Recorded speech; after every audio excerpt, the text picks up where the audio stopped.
What's going on, everybody? We are in Birmingham, Alabama, and I'm here with Chase Smith. And Chase is just doing an incredible amount of volume when it comes to house flipping, but it hasn't always been that way for you. Why don't you tell everybody? First of all, we're gonna do a tour of this $1 million plus house. We're gonna do that in a minute.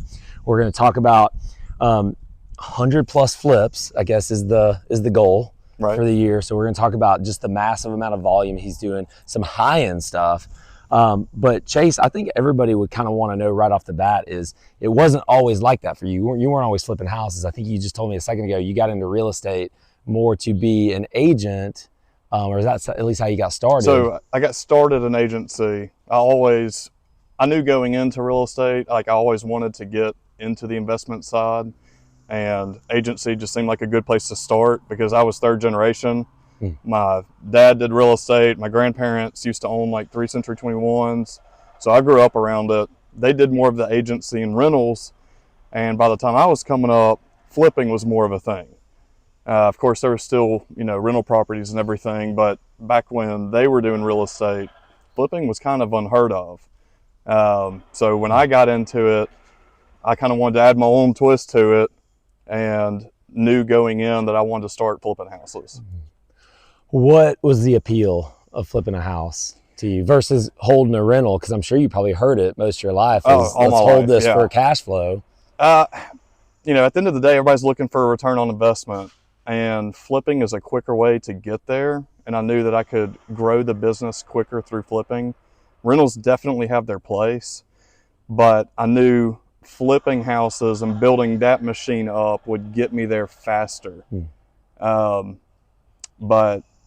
And I have rental properties myself, but my main focus was flipping houses. But in the beginning, I was doing agency and flipping houses. But what appealed to me about flipping houses too was I already had a background in real estate. Right. Doing, I worked for my dad, and worked on his rental houses all growing up. So had that construction background and. You heard more and more about it, and it just, I loved investments, I loved construction, I loved real estate, and that just kind of fit all those boxes. Yeah. By the way, active job site, so we got some noises, so bear with us a little bit. But so take me back to those days, like when you were growing up. I mean, how far back do you remember it, and what was it like when you were growing up? Oh man, is it one of those situations you hear these stories about?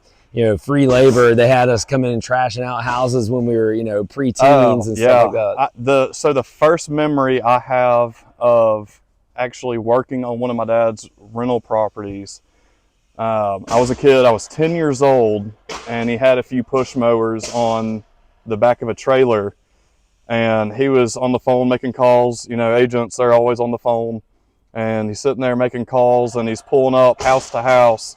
And me and a couple other buddies are hopping off, grabbing our lawnmowers and hitting each yard and then putting them back on. And he just doesn't even say a word. Just we get in and he drives to the next house. I was 10. And so that was when as far back as I can remember, being around real estate and working myself even. Did it ever, I've heard all these stories about, the second, you were saying third generations. It's like, man, it put such a bad taste in my mouth. I don't ever want to do that. Obviously, It was the opposite for you. You really kind of gravitated towards it. So that kind of goes back to the rentals thing. I liked real estate, but the rentals put a bad taste in my mouth. I knew there had to be a better way. A lot of the time with rentals, and especially if you're not careful with the area, they get trashed. People don't pay. I mean, those horror stories that you hear, I've seen them all repeatedly. And so I knew I didn't want to do that, but I knew there could be a better way to do it. Now, was that all, where was that? Was that in the Birmingham area? So back when my dad was coming up in real estate, he was doing a lot in Center Point, East Lake, those were good areas. But by the time I was a teenager and working on these properties, things had changed. They weren't the areas that they were before. And so, we were working in some rough spots. And so that's when I heard rental properties, that's what, I had the mental image of. And so, no, I did not. I didn't even start buying any rental properties until a couple years ago because of that lasting effect of I just don't want to deal with that mess. Is there something that you learned, like where, for example, like where would you have a rental property? Do you have a rental property, rentals in better areas because of that? Yes. Or like, yeah, that's part of it. yeah. I don't want to own rental property in an area I wouldn't personally live in. And I've had, a lot of good luck with that. Just a higher quality tenant. And, you might pay a little bit more for it, but in the long run, you might have less in it because, people aren't tearing it up every time their lease is up. For sure. So, okay, so you've been flipping houses. When did you get started? What year? How long have you been doing that now? The end of 2016 is when I bought my first flip property. Tell me about that first one. Was it scary? Was it? Well, I guess the first one actually was one I moved into. And I was 23 and I was working on it while I lived in it. And I was in college, so I didn't care. But then I ended up, I was living in it while I was working on it. I'm still in college. Some life changes happen. I'm all of a sudden having a kid and getting married. And so we end up moving into that, but I still have that, taste in my mouth for, this was supposed to be my first flip. Right. So then I got into agency in 2015. And at the end of 2016 is when I bought my first house to flip. Okay. For the business. Okay. Take me through that. What was that like? What was it like getting funding for? How'd you fund it? Were you was it a really great deal and you knew you had a lot of margin? Were you nervous about the margins? I had a pretty good idea of values, and being around construction my whole life, I knew what things cost. Yeah. So that I wasn't very worried about, and I'm a numbers guy, and so I was easily able to pull some numbers and know what it would resell for. The market wasn't what it is today. Right. In 2016, so I didn't know, how long we would hold on to it or anything like that. But the first few houses I ever did, I had an investor where we went in, 50-50, but he funded the whole thing. And, to me, that was totally fair because he's taking a big risk on me. I'm this young kid, and I didn't pretend like I knew everything. So he was taking all the risk. I was really risking my time, but he was willing to take a gamble on me. And so, And you found the deal. Right. I brought the deal to the table. You were going to manage everything. You printed everything out, showed them, like this is what we'll have in it. Here's what it'll sell for because of X, Y, and Z. And how'd that go? History. The first one went really well. And then I had a couple of them right after that. The first four, I was partnered with a certain person, and not everybody's meant to be partners. Yeah. And so the first one went really well, and the other three were disasters. We didn't lose money on any of them, but we didn't make what we should have. And it was so bad. In fact, I said I wasn't flipping houses anymore. And was like, I'm just going to do agency. Like I can make plenty doing agency. Somebody else can, it's for them. And a buddy of mine, Chris Mays, was like, "Oh, come on, man! Like, I've got a crew. Like, you just had a bad partner. Let's do this." And I was like, "I'll give it one more shot." And so Chris Mays and I partnered up and went really well. And Chris was a great partner. And so we've remained partners for a couple years and flipped a bunch of houses. And then, we ended up growing apart. Nothing happened. We just knew it was time. He wanted to take his business somewhere. I wanted to, keep growing mine. And there's a big age difference there. We were in different stages of life.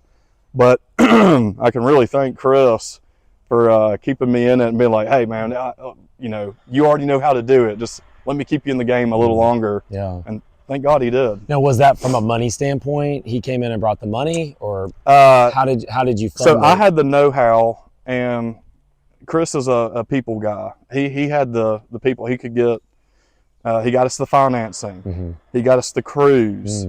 Whereas before I was doing all of it, but the guy did have the laborers, and that's where we were really, it didn't mesh right. But I had the know-how and already had some contacts for some other stuff involved in flipping. And so it was a great partnership. Yeah. So what were some of maybe after those first 4, and then after you left that partnership with Chris, what was maybe some of the challenges going off on your own, kind of doing it by yourself? How were you able to kind of get that machine rolling? By then I had established some good contacts. I still had some investors, and by then I was a few years into flipping houses. So I just didn't need a partner, and neither did Chris. So we were, I'm trying to remember what challenges exactly. I mean, I had gotten better and better lender relationships by then. I wasn't splitting part of the profit. I was just paying simple interest. And a couple of those people I still use to this day, because they like, making a return on their money. And, at the bank, they're going to make, maybe 1%. Right. And so they like keeping their money out with me, and they were faithful to me and took a gamble on me in the beginning. So I still to this day let them, fund whatever they want. Yeah. Yeah. So let's fast forward now to what kind of, I maybe guess where we are today. Just the kind of the volume that you're doing, doing 50, 60, 70 flips in a year. I mean, that takes a lot. That's a big machine. There aren't probably count on one hand how many people are doing that in our area. What does that take? What were maybe some of the growing pains, some of the challenges to go from, I don't know how many you were doing in the beginning, a dozen or so, to actually get into these 50 plus, 60 plus, and now you're on pace for 100 this year? Yeah, we're on pace for 120 this year, 120, 125. But we more than doubled every year for a while. The first year I did 2, and then it was more than doubled. It might have been like 6 and then 12. But all of a sudden it was 25, then it was 50. And by the time 2021 rolled around, I think that year I did about 70, 75. In 2022, I did 95. So I took another big jump. 23 slowed down. The market got crazy on us. People were freaking out and all that. Interest rates cranked up. Yep. So we slowed down a little bit. 23 was the first year that I hadn't grown in real estate since I started in 2015. And we dipped down a little bit, back down to about 75 for 23 and probably about 80 for 24. And then it's the switch just flipped and jumped right back on the growth projection. And like I said, we had finally touched that 100 mark, and then, came down from the market, but now we're back on growth and going to hit about 25% higher than that. But Chase, what does it take to keep doing that? Like what do you feel like is, okay, talk me through that. So my first hire was a project manager. I also, a few years in, once I was doing, good volume, once I hit, say, that 50 house mark, I realized I couldn't do agency anymore. There wasn't enough hours in the day. Well, let's even back up from there. At what point did you your first hire was a project manager? At what point, like how many a year roughly, or are you how many projects do you need to have going at a time in order to make that hire to where it made sense for you? Not as many as you would think. I mean, it wasn't even a full-time gig when I first hired a project manager. When I first hired him, I was still doing agency. So that's hard to imagine. My wife wanted to kill me. I worked 80 hours a week. It was crazy. But once we were doing, I'd say once you're doing 20 a year, you probably, it was about when I made that hire. And then the next hire was acquisitions, and it just kept going from there. And now we're in office. We're a team of 9 people. and countless contractor subs. Right. But yeah, I mean, to do that kind of volume, you need multiple project managers. Mm-hmm. I have my own marketing person, a bookkeeper, a transaction coordinator, you name it. And so my role these days, I still show up to houses to take a look at them, but I have somebody full-time helping me with that too. Mm. If I can't make it, then she's going to make it. Mm-hmm.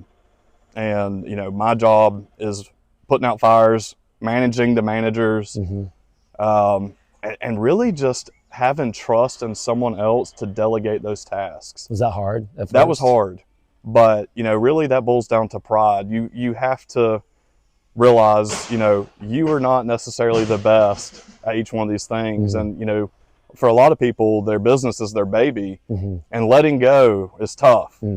But if you can let go and delegate, learn what to delegate, and make some good hires, it's a game changer. Right. There's no way I would do the volume not even close, without my team. Chase, what's the appeal of doing so many? Was it a situation where you were just, hey, we're going and we can, so let's do? Or did you always have this vision of, let's hit 50, let's hit 70, let's hit 100? 10 years ago, I wouldn't have thought I was flipping 125 houses a year, no. Every year we grew. It's not a money thing to me. I just enjoy business and enjoy growing a business. It's kind of like a game of Monopoly to me. Like I just enjoy it. Setting goals, meeting them, not meeting them, and still setting them higher. That's really it. And especially once I saw setting these high goals, I'm like, man, like we're actually getting that. It was 7 years in a row I didn't hit my goal. But every year it still went up, and that kept me, hungry and like, I'm going to hit this goal one day. Yeah. For me, it really is just a passion for doing good business. Where do you see this going? Like, project out the next 3 to 5 years. I think within 5 years we'll be in a few different markets in Alabama. That's next for you. Probably Georgia as well. Yeah. We're already buying properties in a couple areas in Georgia. Like going towards Atlanta, or going more towards Auburn, or like Marietta. Yeah. Where we've been buying some property in Marietta. Okay. One of the next areas, if I was actually already going to start buying in Huntsville, but then I found out I had cancer, so that slowed down the growth for a little while. Yeah. So there was a couple projects I wanted to do that I just had to put the brakes on for a little while I went through some personal stuff. Yeah.